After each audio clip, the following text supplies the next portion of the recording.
경찰에 신고했다는 이유로 교제했던 여성을 살해한 혐의를 받고 있는 30대 남성의 구속 여부가 오늘 결정됩니다. 경찰의 초기 대응이 적절했는지에 대한 논란도 계속되고 있는데요. 취재기자 연결해 자세한 내용 알아봅니다. 임영준 기자.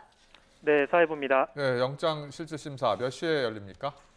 오늘 3시 서울 남부지방법원에서 열립니다. 구속영장에는 보복살인 혐의가 적시됐습니다. 경찰은 피의자인 30대 남성 김모 씨가 여성이 교제폭력을 신고한 데 앙심을 품고 범행을 저질렀다고 보고 있습니다. 김 씨는 그제 아침 7시 20분쯤 서울 시흥동에 있는 지하주차장에서 헤어진 전 연인을 흉기로 수차례 찔러 살해한 혐의를 받는데요. 김 씨는 범행 불과 2시간 전 피해 여성을 찾아가 폭행한 혐의로 경찰 조사를 받은 것으로 드러났습니다. 실제로 경찰 조사에서 경찰 신고를 당한 데 화가 나 범행을 결심했다고 진술했습니다. 보복살인은 법원에서 인정되면 최소 징역 10년 이상이 선고돼 징역 5년 이상이 일반 살인죄보다 형량이 훨씬 무거운데요. 법원은 신문 내용을 토대로 오늘 오후 늦게 구속 여부를 결정할 것으로 보입니다. 경찰은 또 조만간 신상공개위원회를 열어 신상공개 여부를 결정할 예정입니다. 네, 한편 피해자 김 씨가 경찰 조사를 받은 직후에 범행에 나선 걸로 드러났는데요. 그러면서 경찰 초기 대처를 두고 논란이 일고 있죠.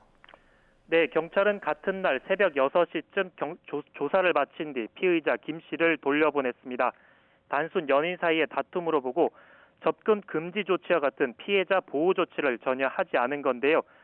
두 사람은 1년가량 연인 사이로 지내며 피해자 집에서 함께 생활했던 것으로 드러났습니다. 그러다 범행 나흘 전쯤 피해 여성이 이별을 통보했는데 김 씨는 다시 만날 것을 강요하며 피해자 집에 찾아가 비밀번호를 바꾸거나 피해자를 때렸던 것으로 드러났습니다. 이러한 정황들로 미루어 봤을 때 경찰이 피해자 보호 조치를 적극적으로 했다면 피해자가 숨지는 걸 막을 수 있었을 거라는 지적이 나옵니다.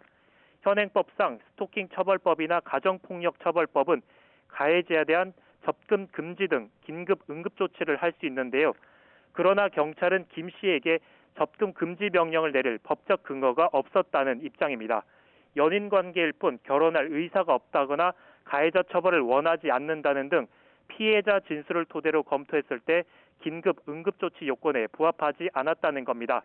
일각에서는 데이트 폭력으로 불리는 연인 사이 폭력에 법적 공백이 있는 만큼 경찰 대응에 한계가 불가피했다는 반론도 나옵니다. 지금까지 사회부에서 YTN 임영준입니다.